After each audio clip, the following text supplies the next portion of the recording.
विधानसभेने मंजूर केलं। काल चर्चेच्या दरम्यान या विधेयकाच्या संदर्भात ज्या काही शंका होत्या त्या सर्व शंकांचं उत्तर मी दिलेलं आहे।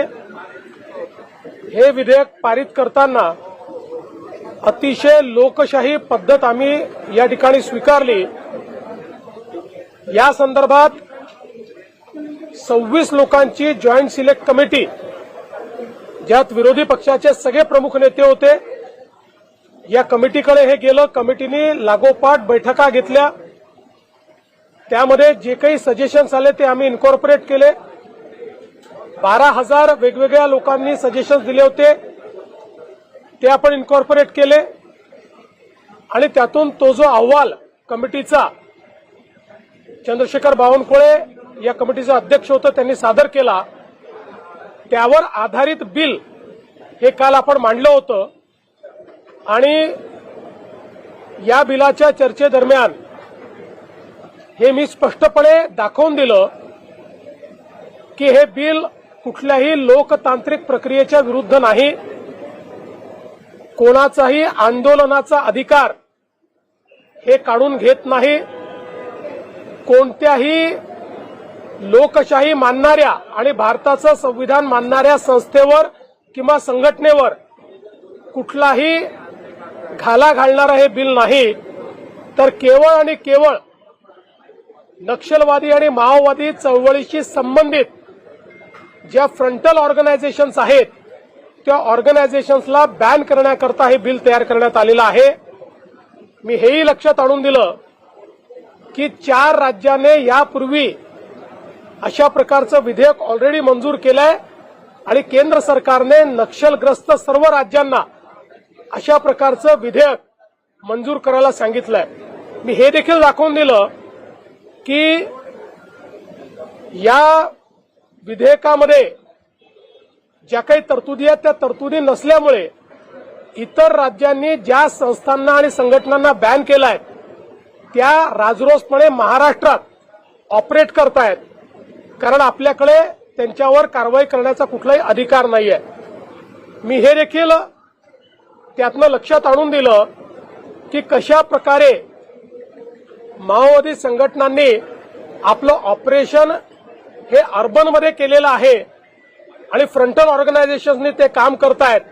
आणि या संदर्भात विशेषतः यूपीएच्या सरकारने, काँग्रेस प्रणित यूपीएच्या सरकारने राज्यसभेत दिलेली माहिती ही मी वाचून दाखवली आणि यूपीएच्या सरकारने या संदर्भातलं ॲफिडेव्हिट सुप्रीम कोर्टात दाखल केलं तेही मी वाचून दाखवलं।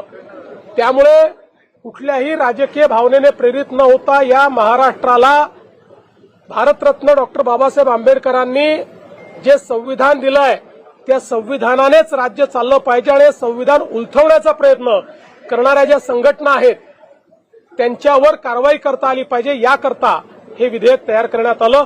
मला आनंद आहे की जवळजवळ सगळ्यांनी काही सजेशन्स केले असतील पण कोणीही थेट विरोध या बिलाला केलेला नाही। महाविकास आघाडी संघटना आहेत ज्यांच्यावरती इतर 4 राज्यांमध्ये बंदी आहेत, मात्र त्या महाराष्ट्रात कार्यरत आहेत। तशा आता 6 संघटना नजरेस आलेल्या आहेत की ज्या इतर राज्यांमध्ये बंदी आहे पण महाराष्ट्रातनं ऑपरेट करतायत आणि एकूण 64 संघटना अशा प्रकारच्या आहेत ज्या महाराष्ट्रात ऑपरेट करतायत।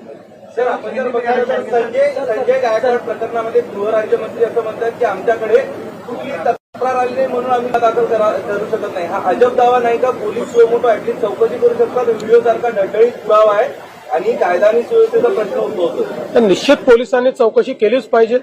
पोलीस चौकशी करतील याच्याकरता कोणी कंप्लेंट असण्याची आवश्यकता नाही आहे। त्याच्यामध्ये कॉग्निझेबल ऑफेन्स जर होत असेल तर त्या संदर्भात पोलीस योग्य कारवाई करतील।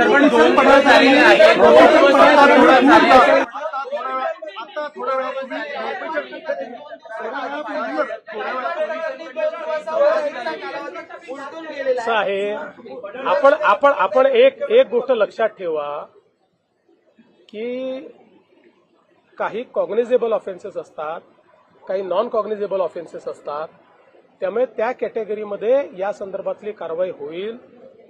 शेवटी फोर्स किती यूज केलाय याच्या आधारावर तो ऑफेन्स ठरतो। पोलिसांना कारवाई करू द्या, योग्य कारवाई करते. गोपीचंद पडळकर यांनी थोड्या वेळापूर्वी विधान भवनामध्ये विषारी दूध कसं तयार होतं ह्याचा फॉर्म्युला दाखवला. 1 लिटर दुधापासून 10 लिटर दूध, तर त्यामध्ये जे केमिकल वापरले जातात ते केमिकल पावडर आपल्याला इस्लामपुरामध्ये आढळले. आणि हे सामान्य शेतकऱ्याकडून तर होत नाही, तर यामध्ये काही बलाढ्य नेते आहेत, त्यांचे दूध संघ आहे, त्या ठिकाणी या प्रकारचं दूध तयार केलं जात आहे. काय कारवाई होईल?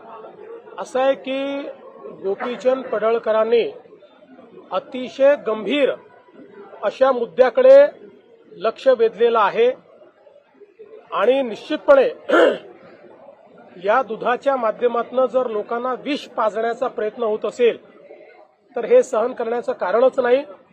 या संदर्भात मी स्वतः जो आपला फूड अँड ड्रग्स विभाग आहे, जो आरोग्य विभाग आहे, अशा सगळ्या संबंधित विभागाची एक बैठक घेणार आहे आणि एक ठळक कारवाई या संदर्भातली आम्ही करणार आहोत. त्याला जोडून कायदा कडक करण्यासंदर्भात पावलं उचलले जाणार का? आवश्यकता असेल तर ती पावलं उचलली जातील, कायदाही कडक केला जाईल. मुझे बहुत संतोष है कि अर्बन माओवाद के खिलाफ जन सुरक्षा विधेयक हमने कल पास किया है. जिस प्रकार से अब जंगल में और ग्रामीण विभाग में बंदूक लेकर लड़ने वाले माओवादियों की संख्या धीरे धीरे अब कम हो रही है, उसको हम समाप्ति की ओर ले जा रहे हैं. ऐसे समय एक सोचे समझे डिजाइन के तहत ये सारे के सारे लोग अर्बन फ्रंट तैयार कर रहे हैं, जिसको ऐसा नाम दिया जाता है कि मानो ये बहुत संवैधानिक रूप से काम करने वाली संगठनाएं हो, लेकिन इनका मूल तत्व भारत के संविधान को नकारना है. इस प्रकार से काम करने वाली जो संगठनाएं हैं उनके ऊपर कार्रवाई करने के लिए महाराष्ट्र में कानून नहीं था.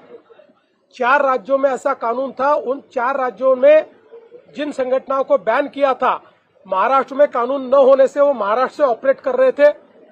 कुल मिलाकर इस कैटेगरी में 64 संगठनाएं महाराष्ट्र में काम कर रही है, लेकिन उनके ऊपर हम कोई कार्रवाई नहीं कर पा रहे थे. इसलिए इस कानून को हमने मंजूर किया है और इस कानून को मंजूर करते हुए मैंने हाउस के ये ध्यान में लाकर दिया, इसमें सरकार को विरोध करने का कोई अधिकार हम छीन नहीं रहे. सरकार को विरोध किया जा सकता है, आंदोलन किया जा सकता है, सब प्रकार के संवैधानिक हथियारों का इस्तेमाल किया जा सकता है. इसलिए ये केवल अर्बन माओइस्ट और माओवादी फ्रंटल ऑर्गेनाइजेशंस को काबू में रखने के लिए तैयार किया हुआ कानून है.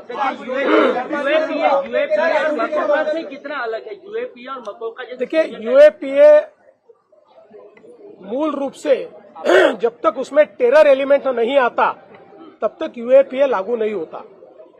और मकोका का कानून ये इस प्रकार के कार्रवाइयों को हैंडल करने के लिए नहीं है, क्योंकि मकोका में व्यक्ति पर कार्रवाई होती है, संगठन पर कार्रवाई नहीं होती. इसलिए ये कानून तैयार किया है. अपोजिशन को लेकर इस कानून का मिसयूज होगा. एक मिनट, जरा पसीना है. हाँ, ह्यूमिडिटी है. अपोजिशन को लेकर बिल का मिसयूज हो सकता है. अपोजिशन के कारण पसीना नहीं आया. देखिए, मैंने कल अपोजिशन ने जितने मुद्दे सामने रखे थे, तर्क के साथ कानूनन इसका दुरुपयोग क्यों नहीं हो सकता ये बताया है.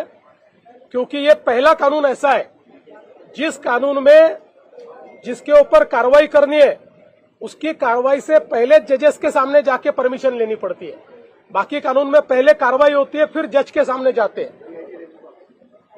डीआईजी लेवल का ऑफिसर तो कार्रवाई करेगा, लेकिन बोर्ड के सामने जाना पड़ेगा, जिस बोर्ड में सिटिंग हाईकोर्ट जज या रिटायर्ड हाईकोर्ट जज है, डिस्ट्रिक्ट जज है, पीपीए, वो अगर कार्रवाई को मंजूरी देंगे तो ही कार्रवाई हो सके.